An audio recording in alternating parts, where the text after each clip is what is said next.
Hola, ¿qué tal? ¿Cómo están? Les saludo, soy Francisco Rodríguez y como siempre me da muchísimo gusto que nuevamente sintonicen MXN Televisión y todas las plataformas donde se transmite. Hoy quiero platicar con un amigo de muchos años, con el que además tengo una relación, pues digamos que muy familiar. Conocí a su señora madre, fue mi maestra de primer año de kinder y la tengo muy grabada, se la acabo de escribir a mi amigo y coincide exactamente con lo que yo tengo guardado en mi mente. La maestra Tola, a quien le envío mis respetos y mi cariño. Eduardo Sadot, gracias por estar con nosotros. Paco, es una relación efectivamente, como dices, muy fraterna. Para mí es un honor estar contigo. Tú eres un periodista de muchos años, de mucho prestigio, muy reconocido y muy Gracias. admirado por todos nosotros. Gracias, Eduardo. Pues tú no cantas mal las rancheras, ¿eh? También has incursionado en el periodismo de una forma muy exitosa, no solamente en medios escritos, medios impresos, también en televisión y en plataformas. Te agradezco mucho la visita. Al contrario, es un honor, Paco. Y bueno, hablemos de la extorsión, que dice la señora Presidente que es el único delito contra el cual no han podido, lo cual personalmente pongo en duda porque hay muchos otros delitos donde no ha podido la administración de la señora ni la de su antecesor. Y creo que la de ninguno de sus antecesores tampoco. Venimos arrastrando el problema de la inseguridad en México no desde hace sexenios, desde hace décadas, sin que los gobiernos intervengan directamente.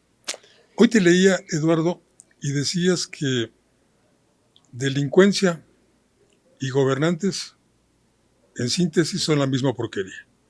Sí, efectivamente, Paco. Mira, sí, ahora que lo mencionas, yo me acuerdo, y tú seguramente recuerdas, cuando estaba Felipe Calderón, por mencionar algunos de los expresidentes, que se hizo muy famoso una política que trató de establecer él en el sentido de que denunciaran los delitos. Se entendía que el fenómeno de la extorsión tiene que ver mucho con el silencio de las víctimas, por el temor que les infunde saber que el irse en contra de un delincuente, el denunciarlo, pues ponía en riesgo su integridad. Y entonces él decía, denuncien. Hubo una etapa de una política pública de Calderón en el que decían denuncien. Pero eran tiempos, hay que admitirlo, en que la ciudadanía tenía confianza hasta cierto punto en sus autoridades. Yo siempre les decía en algún momento que cuando tú denuncias o cuando se tiene certeza o se tiene credibilidad en las instituciones juzgadoras, este país funciona. Cuando le pierdes la confianza a las instituciones, viene la violencia. Tenemos el caso de la señora Carlota, que tuvo que hacerse justicia por propia mano porque ya no tienes la respuesta del aparato judicial, el encargado de esto. Cuando fuimos niños, o cuando un niño, ahora que empezó a proliferar los derechos de los niños, cuando un niño, y era muy común, que le decían a los papás, si me pegas te voy a demandar. O cuando los vecinos decían, oye, si no resolvemos este problema, te voy a demandar. Y la amenaza no era te voy a pegar, sino la amenaza es te voy a demandar. Eso nos está dando rasgos y señales de que la gente, la población cree en las instituciones judiciales, saben que acudir a un juez les daba cierta garantía. Después ya no. Después ya no hay esa credibilidad porque viene precisamente el contubernio entre la autoridad y el delincuente. Se hacen parte del negocio de la delincuencia. Y entonces esto complica la relación y obviamente en el delito de extorsión uno de los elementos fundamentales es que si te extorsiono y me acusas, te mato. Entonces, O te incendio tu local, sí, o secuestro a tus hijos, a tu familia.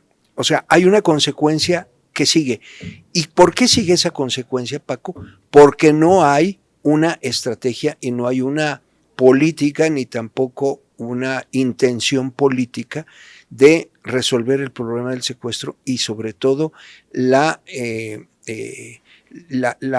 postura de los delincuentes de saber que son inviolables, que la impunidad está campeando. Si no campeara desde el primer paso la impunidad, Si tuvieras la certeza de que si cometes un delito te detienen y te castigan, no pasaríamos a la segunda etapa.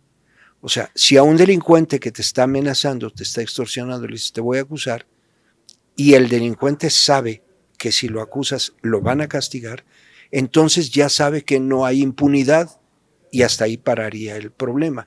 Pero cuando te digo, te voy a acusar, pero sí, si me acusas te voy a matar, pues obviamente quiere decir, el que me acuses no significa que me castiguen, entonces gozo de impunidad y entonces se incrementan los delitos de este tipo de condiciones, ¿no? La extorsión aumenta. Entonces no se puede controlar en la medida que haya impunidad en México, y hay impunidad en muchas cosas. 99% de impunidad.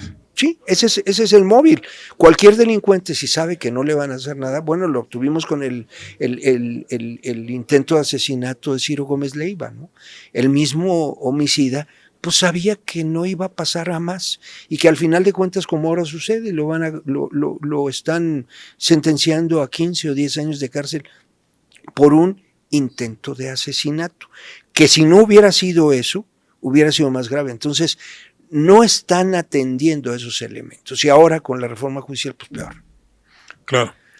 La Presidenta de la República ha anunciado que envía a la Cámara de Diputados, al Congreso, una iniciativa para convertir el delito de extorsión, que es el fuero común, al fuero federal, trasladarlo al fuero federal.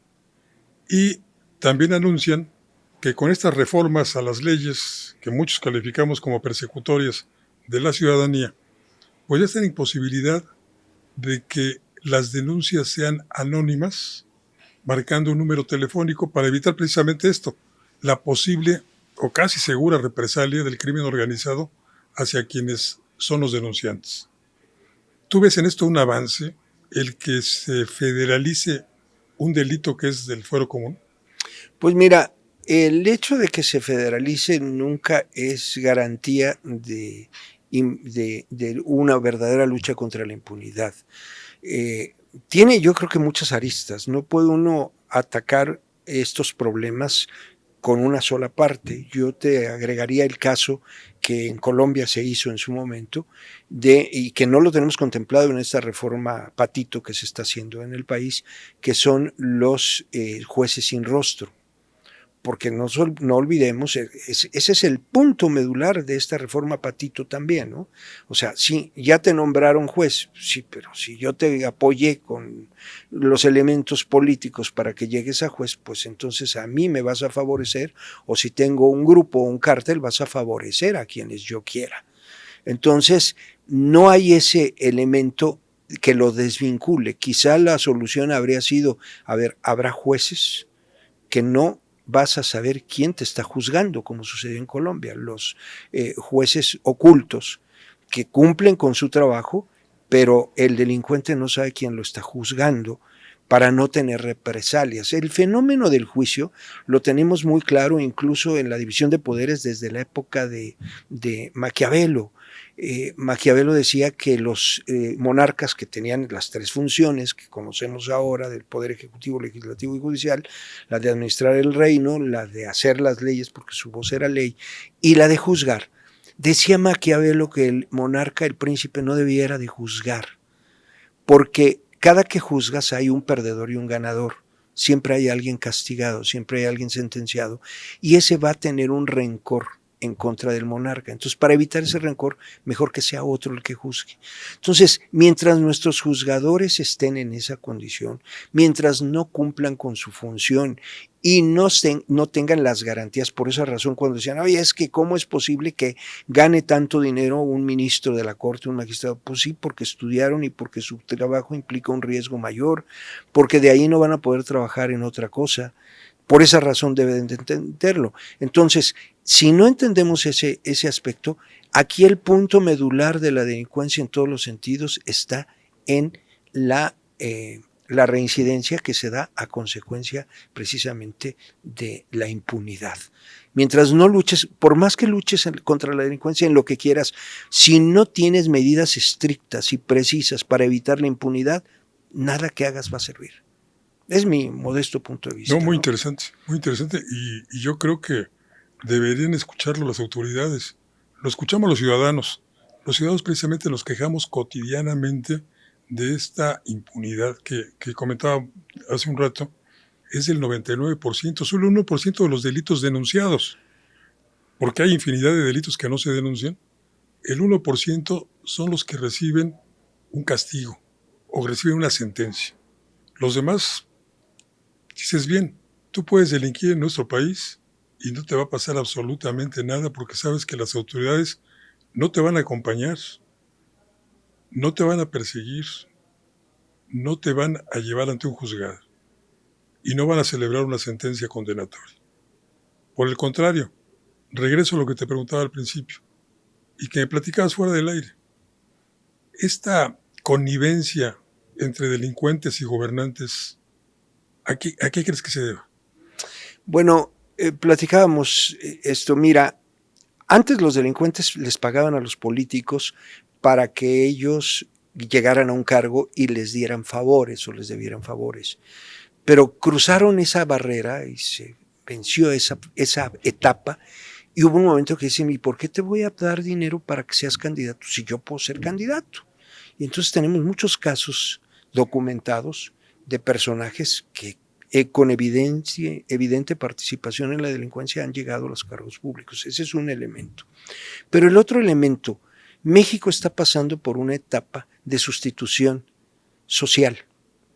La clase más baja o la clase más oprimida o la clase más lastimada. Y la menos informada. Y la menos informada llega a tener un cargo público. Y esa visión que tienen lo vemos en detalles en el ejercicio profesional. Por ejemplo, alguien dice, voy a llegar a político, pero vienen con la idea de que los políticos roban.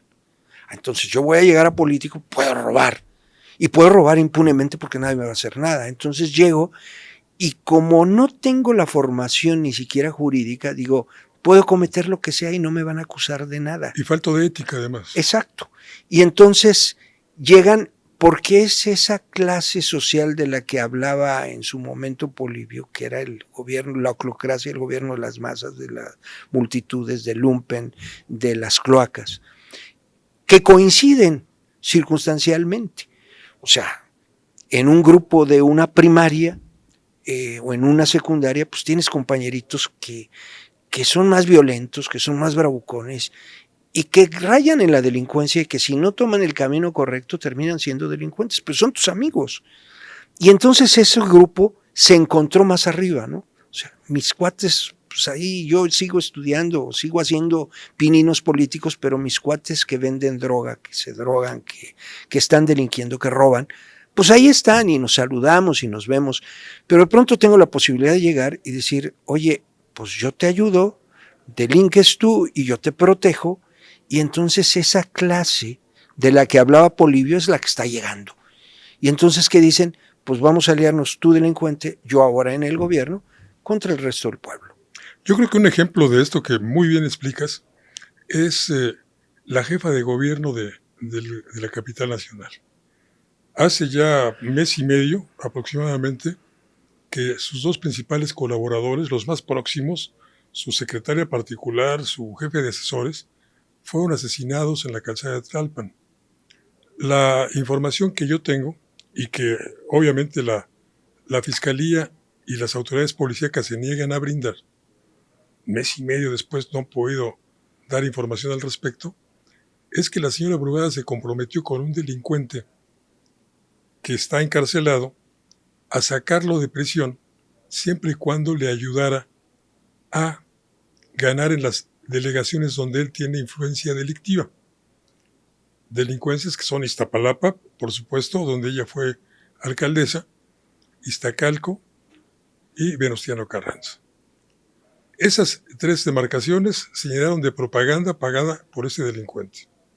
Y también este delincuente hizo lo propio en la movilización el día electoral, con sus cómplices moviendo a las multitudes para que acudieran a votar a favor de la señora Brugada.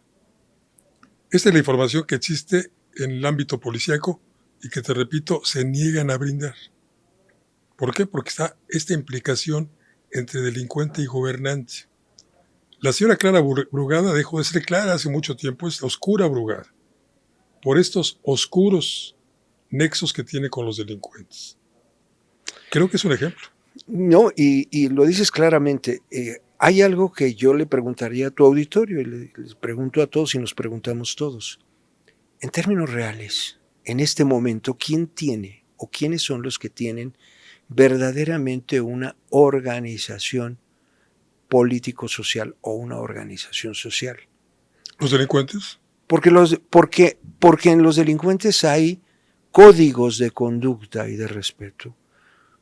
Porque entre los delincuentes hay complicidades, decían política, tú eres politólogo también, decían que los vínculos más sólidos son precisamente las complicidades. Por ahí decían alguien decía históricamente una amiga, y ella comentaba en Quintana Roo, decía, si hacen algo juntos, mataron a alguien juntos. Entonces, esas complicidades son mucho más fuertes que una relación de amistad. Y quienes tienen complicidades sólidas son la delincuencia. Entonces, obviamente, ¿quién tiene capacidad de movilizar a muchas gentes? Los delincuentes. Alguna vez escuché a Lauro Ortega, líder histórico del PRI, y luego gobernador, rehabilitado como gobernador de Morelos, en una comida a la que asistía, que le ofrecía a Manuel Bartlett, y a la que yo también estuve invitado. En un momento determinado de la plática entre Ortega y Bartlett, le pregunta que cómo ve sus posibilidades para llegar a ser candidato presidencial. Y Ortega le responde, ¿es usted cómplice de alguien? No. Se quiso lavar la cara a Bartlett, que tenía muchas complicidades, por supuesto, algunas de ellas denunciadas por la DEA.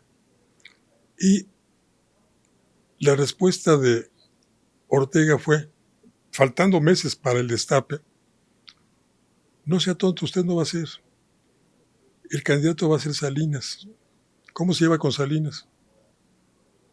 Pues es mi amigo, lo cual no era cierto, eran competidores.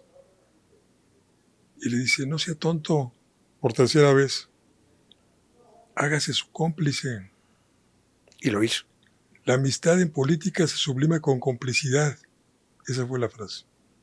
Es cierto. La amistad en política se sublima con complicidad. Sobra decir que luego de ello, ¿te acuerdas de aquellos aportaciones que había para comprar los bancos por parte de los privados? Bueno, pues la señora Ocelli recibió cuantiosos préstamos de los bancos para comprar acciones de los propios bancos, por órdenes de Manuel Bartlett. Sí, la verdad es que decía también otra amiga que aprecio mucho en la Facultad de Derecho, y me decía ella, dice, México es un país de amigos. Si tienes amigos, te van a jalar para conseguir un buen trabajo, para tener alguna oportunidad. México somos un país de amigos, pero más que amigos también, lo más sólido que la amistad son las complicidades, claro. Paco. Y esa es la mecánica social en la que funciona nuestro país. Quien quiera dedicarse a la política o quien quiera dedicarse a cualquier actividad tiene que tener conciencia de que lo que pueda llegar a hacer o dejar de hacer lo va a hacer con amigos o con cómplices. Y en política, como en muchas otras actividades, los amigos son de mentiritas y los enemigos son de deberes. Son de deberes. Por eso lo que sí los consolida son las complicidades. Las complicidades. Vamos a una pequeña pausa, si nos permites. Con mucho gusto. Enseguida nos vamos, no se vaya, la plática está muy sabrosa.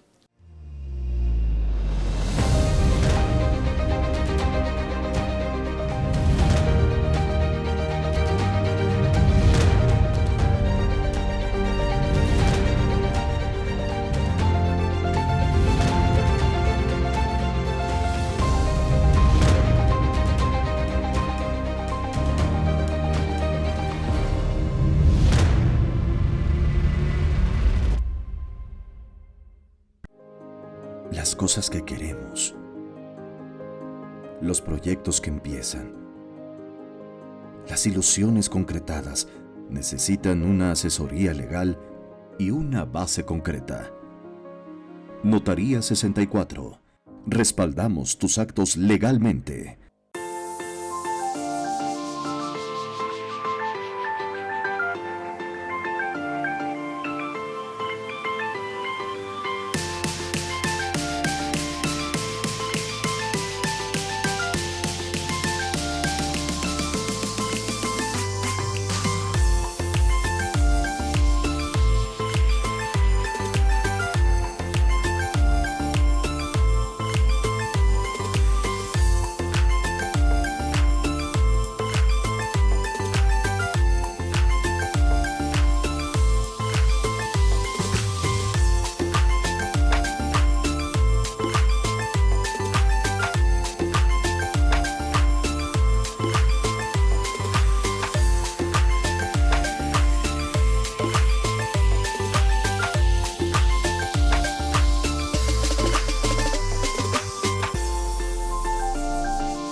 Ver tus programas favoritos de MXN Televisión en tu laptop o computadora es muy fácil.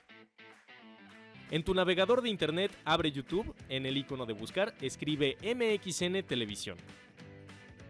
Da clic en el círculo blanco en nuestro logo. No olvides darle seguir.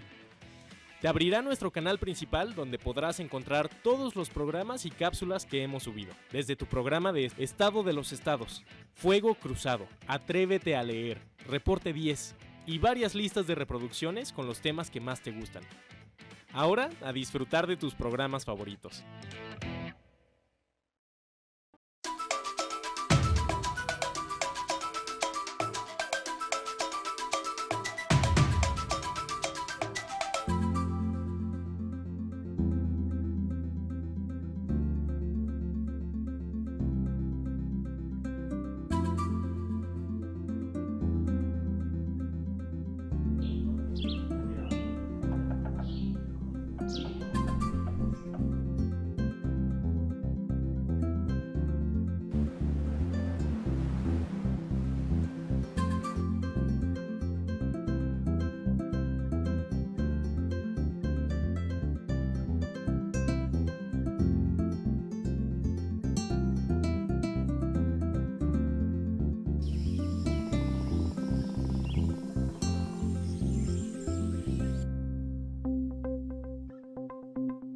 Quintana Roo vive.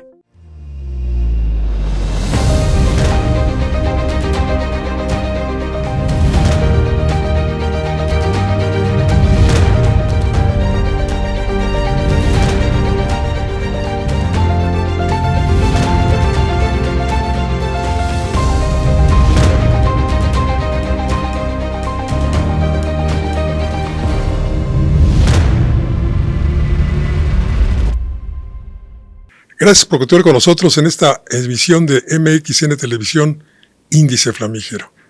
Platicamos con el doctor en Derecho Eduardo Sadot. Eduardo, recientemente adquirido este nuevo grado académico. Felicidades. Muchas gracias, Paco. Muchas gracias de veras, de tu parte. Y bueno, la intención de esta plática era, inicialmente, que hiciéramos una disección de estas reformas que tú llamaste patito hace un momento. Las reformas que tienen que ver aparentemente con la seguridad y que muchos, creo que tú también, pues identificamos más como el intento, la intentona de la fallida administración actual de controlar a la sociedad, de controlarlos a los ciudadanos. Hemos perdido ya la calidad de ciudadanos. Hoy nos llaman genéricamente el pueblo. Ya no nos consideran ciudadanos que tenemos derechos tanto como obligaciones, que cumplimos formalmente, derechos que no tenemos y derechos que estamos a punto de perder. Tienes toda la razón, Paco. Hay una diferencia entre pueblo y ciudadano. El ciudadano es genérico, como tú dices. El pueblo es genérico. El ciudadano tiene definidas sus obligaciones y sus derechos. El pueblo, en general, no se utiliza mucho el término de manera populista. Hay un poema de mi admirado Jaime Sabines que se llama Diario Oficial y que en alguna de sus partes dice: el pueblo es una entidad pluscuamperfecta, generosamente abstracta e invisible. Sirve para dar discursos. El pueblo le da la bienvenida, señor presidente. El pueblo le agradece, señor presidente. Pero el pueblo es una entidad pluscuamperfecta, generosamente abstracta e invisible. Qué acertado Sabines en eso. Sí, sí es cierto. Esa diferencia hace que lo utilicen de manera muy conveniente. Pero cuando hablamos de los derechos del ciudadano, evidentemente surgen frente a los abusos de la autoridad. Y en ese escenario de estas reformas, Patito, podemos observar muchas cosas desde mi modesto punto de vista. Uno de ellos es, tenemos un partido político que, aunque es la naturaleza de los partidos políticos la búsqueda del poder, esto se debe de lograr siempre y cuando tenga un principio ético que sea el servicio y la vocación de servicio por encima de la adquisición del poder. Y vemos un partido político que no le interesa atender al servicio de la ciudadanía ni al pueblo, sino que hace y ha movido incluso al Estado de Derecho para preservarse en el poder, algo que no había sucedido en México. Los priistas se mantuvieron en el poder muchos años, pero fueron construyendo instituciones que permitieran el tránsito de una dictadura, como dijera nuestro autor latinoamericano Vargas Llosa, una dictadura perfecta para trasladarnos a una democracia.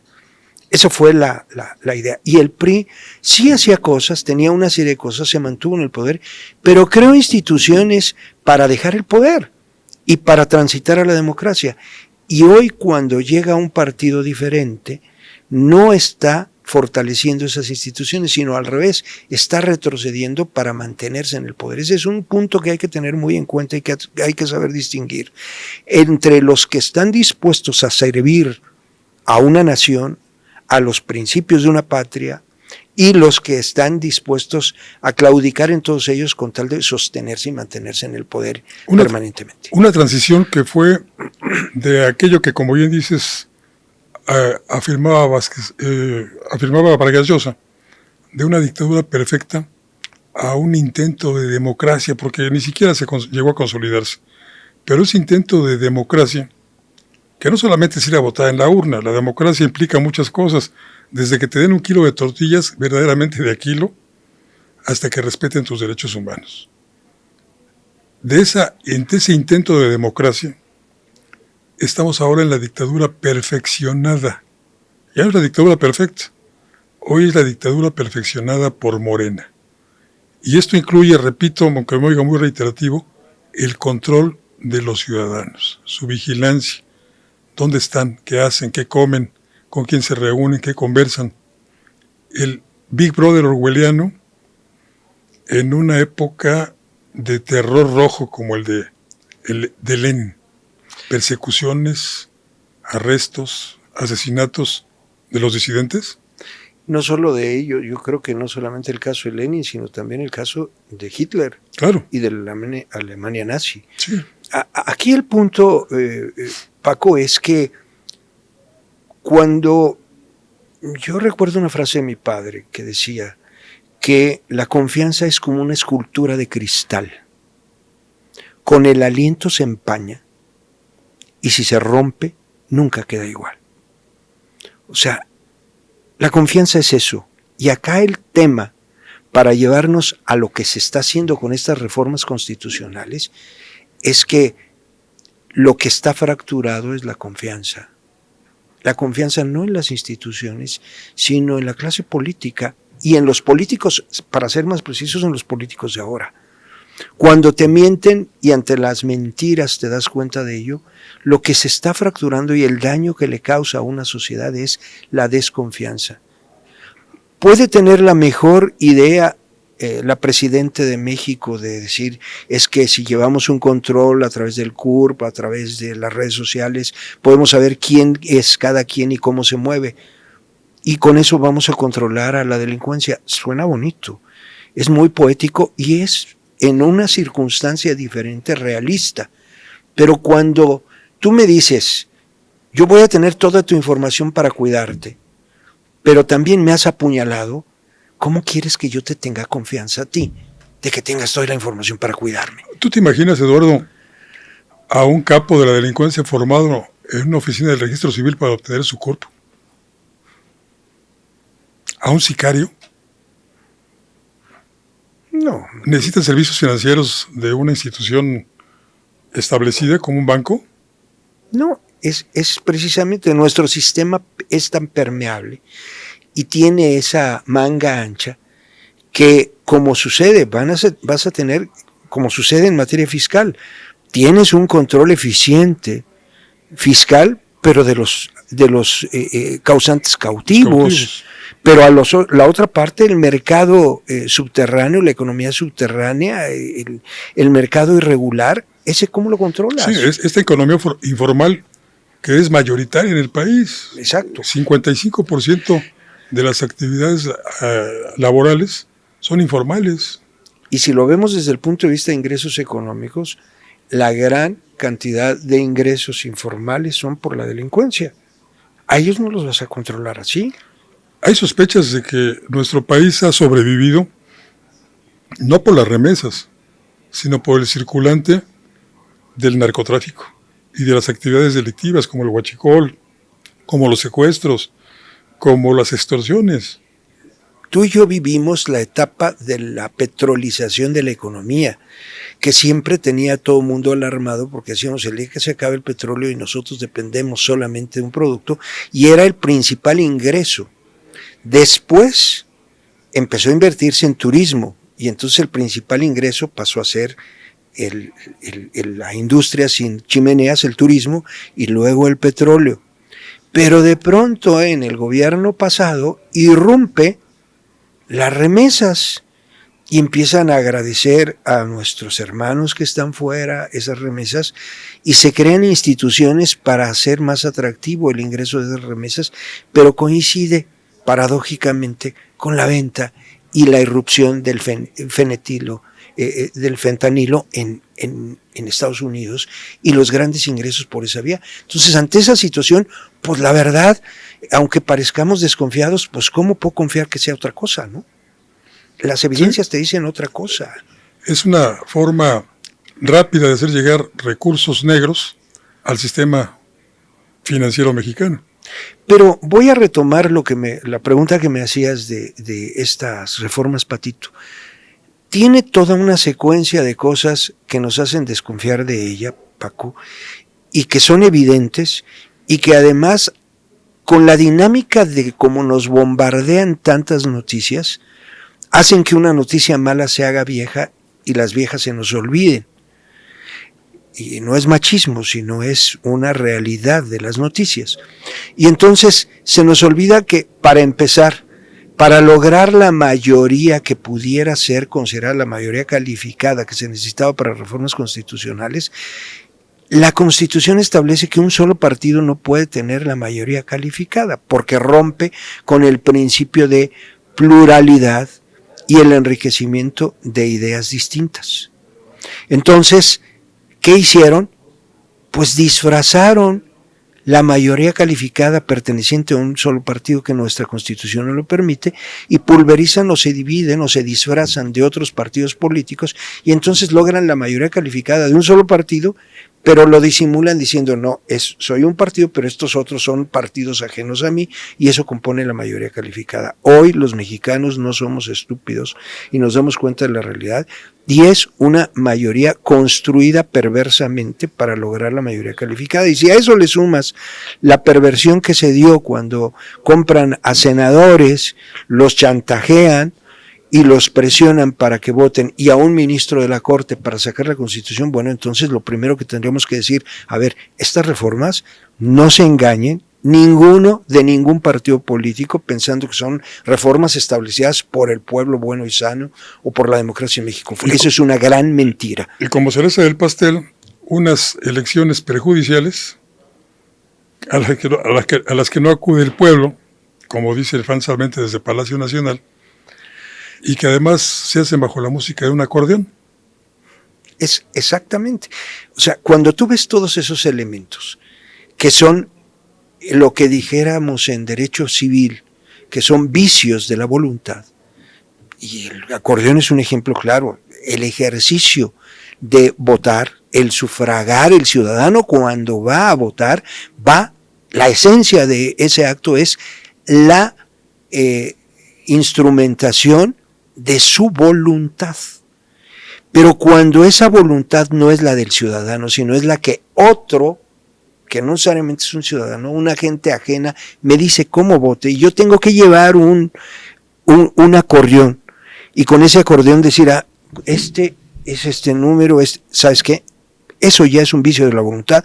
Y ante todas estas evidencias, pues no veo a algún mexicano que pueda decir, no, veo a algunos senadores diciendo, es que el pueblo nos nombró, es que el pueblo aprobó estas reformas constitucionales. No nos engañemos, eso es una gran mentira, no fue así desde ninguno de los puntos de vista con todas las etapas que hemos visto.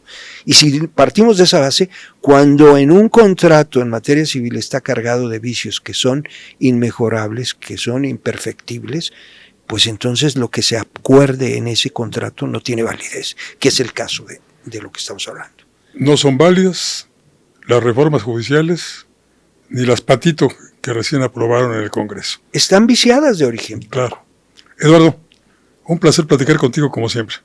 Al contrario, Paco, siempre es un honor, mi admiración y respeto, y desde luego pues a tu auditorio. Es recíproco. Gracias, Paco. Y muchas gracias a usted. A usted se lo debemos todo.